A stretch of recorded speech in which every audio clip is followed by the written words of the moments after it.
I think people forget how Joe's podcast started.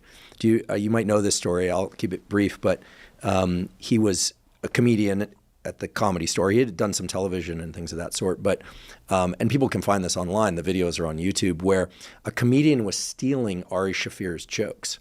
So Joe got up on stage and said, "There's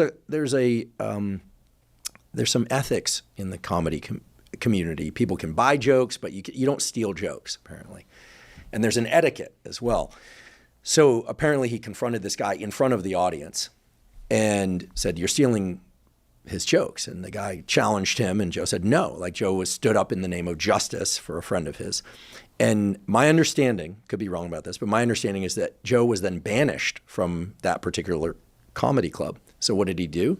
He went home, he popped open his laptop, and he and Brian Redband and a few other folks started what eventually became the Joe Rogan podcast. It came out of an impulse to stand up for the truth, which I think is an important thing for people to understand, because it helps you understand Joe. Well, and he's been unerring in that. Yeah, and I think that's steep.